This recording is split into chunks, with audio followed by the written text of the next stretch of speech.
What I see in some of like people I coach that are men, it seems like the women in their lives, they're missing that respect component for them.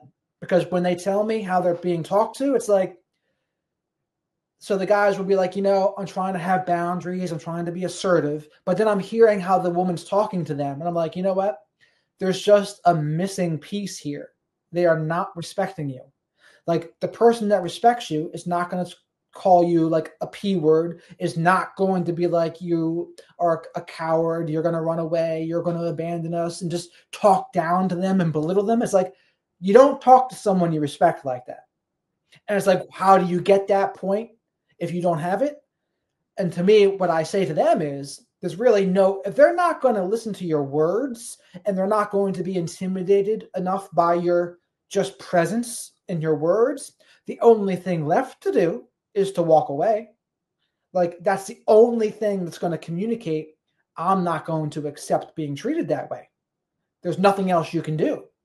Now, granted, because like some women who get disrespectful like that, they get into a world of hurt too, because some guys really don't give a hoot, and they'll mistreat them right back. And so then it gets into a bad situation. But like for guys who aren't going to do that, the only thing left to do is walk away. If they're not going to respect your words and respect your boundaries, and everything's going to be your fault because they have that character disorder issue, what's left to do? That's why that respect piece, the respect piece is a prerequisite of a strong foundation. Without the respect piece, you shouldn't even be thinking about making a foundation with somebody. So I would thought that would be self-explanatory, but perhaps it's not self-explanatory. So because people wind up in these positions where they're with a partner who doesn't respect them. And maybe in the best case, you could say, well, maybe they did respect them in the beginning, and maybe they lost respect for them over time in the best case. But I don't know. Does this happen to you? Yeah, that's that. So I am a person who like, and I don't know if this is a good thing or not, but I am loyal to you until I literally can't stand your ass. Like that, like you I'm that way. yeah, like you have to push me to a point of no return. And when I get there, I'm just done. I am done. I have the, like, I don't know, maybe like we would call it a bit of a split. It's like, cause I do know that Is that happens really to a me. split though? Is that really a split when we've just had enough? Because I think I make them all bad. Like, granted, it doesn't, for me, because I have the object, I don't look at a person as an object. I can see them as a human being with feelings and needs and wants. But for me, after a period of time, and it's not like 5 seconds, it's like months and years even, where a person either repeatedly lets me down, they repeatedly hurt me, they repeatedly, like, it doesn't necessarily need to be abusive, right? It's just crap. And then I'm like, you know what? I can't I can't stay in this union with you, this relationship or this friendship, and still respect myself, because what ends up happening is I can feel that I am leaning into mistreating, like, like we could even say, like, maybe I could lean into some more abusive things, not intentionally, but like I'm so fucking angry that I'm maybe being dismissive or a bit minimizing. And so when I start getting into that realm with a person, I'm like, whoa, full stop. Like, you have to seriously take accountability for this and look at this. Like, you can't, if a person harms you and mistreats you and you don't have respect for them, you kind of have to make a choice. Like, can you continue this relationship, and do you want to work on it and be like involved in it, or do you say, like, I sign off? And that, I know that is a I'll just be really, really, like, vulnerable. It's a more toxic part of me that I will stick it out with a person too long, thinking that I'm being this loyal being, and then I'm betraying myself and turning into a person that I don't want to turn into, right? So it's like recognizing where the line in the sand is, where this relationship no longer is healthy Right. for me and even that person. And it's tricky. It's tricky to do.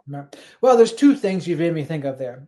One, I think a good way to see it is in every relationship, romantic or otherwise, there's emotional withdrawals and there's emotional deposits. If someone's taken enough emotional withdrawals from somebody, eventually you get to the bankrupt place. And when you're emotionally like bankrupt with this person, there is no coming back from it. Where it's like, once you get to a certain point, and this is how I am too, and it takes me a long time to get there, but a couple things that get me there are, one, you're not on my team. Like, you're not supportive of me and my dreams. That happens, then you're done. And that's happened a lot. There's a lot of people who have told me many times, you should be giving up. You should be doing this. You should be getting a real job. You should be. And so for those people, I've cut most of them off for the very most part. The other thing that happens is if they give me a negative enough jolt, which is like just something about the core of them I no longer like. And it's like, once I've seen through you and I'm like, oh, I see these person's defects and like I've judged you now as like a very bad, just a person who's not good for me, then I don't want to be around them anymore. And I don't know how to come back from that. That's more close to splitting, I think. But it does happen sometimes where like I see the core of somebody and it's like, it's just stressful even being around them. These are the kind of people you have to mentally prepare yourself to be around, and you like brace yourself for impact. And it's because the people who are doing that, the people you have to do that or to be around are usually very critical, belittling. They make mountains out of everything. They make mountains out of molehills, and they're very particular. And people like that, I just don't want to spend much time around them anymore. And it's similar to a split, but it's also like, no, I've kind of just judged them to be the kind of person I don't really just want to spend time around. So is that a split, or is that just me making like an assessment?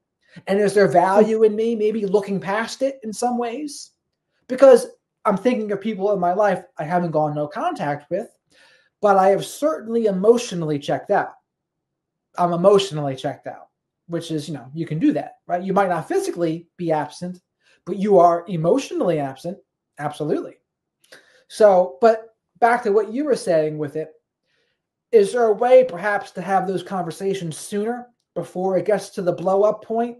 Or did you try to do that and it just didn't work? Or do you ignore them for a while and then it comes up later? Or what does it go like for you? It's usually like a combination of I say something and they don't hear it or they don't get it, or it's like, wow, like an excuse, not necessarily like full scope lack of accountability, but like there's an excuse, or maybe like oh yeah, I know this is a problem, but blah blah blah blah blah blah blah, I'm working on it, you just got to be patient with me. It's kind of like, please hold, cue, hold music. And then I'm like, okay, what are you doing about it? I don't know. Well, how are you going to work on it if you know what I'm saying? Like, how are you going to fix this problem? What's an example of this? What's an example of something specific? Like where like somebody needs to work on something? Yeah. Well, it could be, okay, it could be something really, really stupid.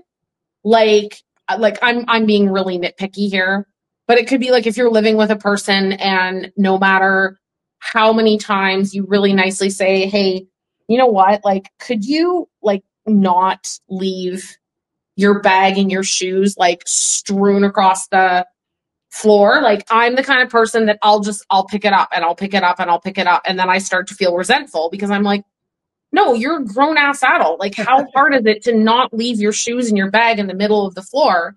And so then I say something nice.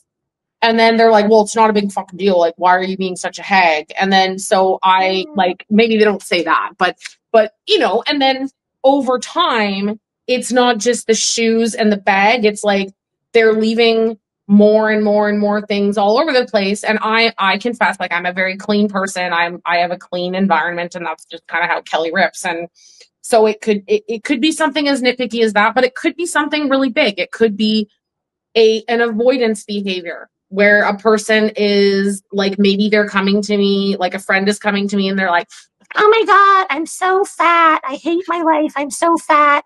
And I listen and I listen and I listen and I listen and I like help and I give suggestions. And 2 years goes by and they don't want to do a goddamn thing about it. They just want to be a victim. And then they want to get mad that I've effectively this last year lost 30 pounds.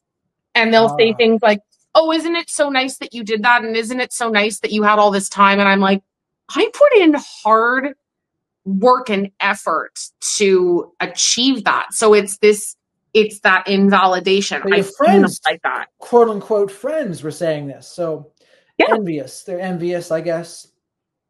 Yeah, I am a person that is all about call to action, right? Like, it's like, if I don't like something going on in my world, I'm not saying that I'm a perfect being. It's not like I'm going to do this right every single time. But if I don't like something, whether it's the way my body looks or something in my circumstances, or, you know, even if I just don't like the content that I created on TikTok, like it could be that basic, I do something about it. I'm like, call to action. I have control. I have agency and autonomy over the things that I'm doing. And if I want these things to change, the only person that can change them is me. Like, right. So when I'm around people that don't have that agency, they don't have that desire to take that accountability and like level themselves up, like, I get pissed off being around them because they're just like, my life sucks and everything sucks and I'm fat and I have no money and I hate my job and I hate my life. And I'm like, see, well, this is where that's the victim people. Like, yeah. The victim people, being a victim is not supposed to be the final destination. It's only supposed to be a step on the path to recovery. Yeah. I think that's important for people to remember. And the other thing you were thinking about, when I'm around people, something that annoys me is I hate being controlled, for one. Yeah. Or like, and if someone were to initially bring something up to me, oh, Jared, don't do this. That would probably annoy me at first too. But if I really cared about them and I respected their like thoughts and wishes, I would probably make an effort to like, okay, like I understand it. They like this a certain way. So I'm going to try to like work with them as opposed to just fighting it. And that's just to go to your example of what you're talking about with the guy there. But that's just a minor example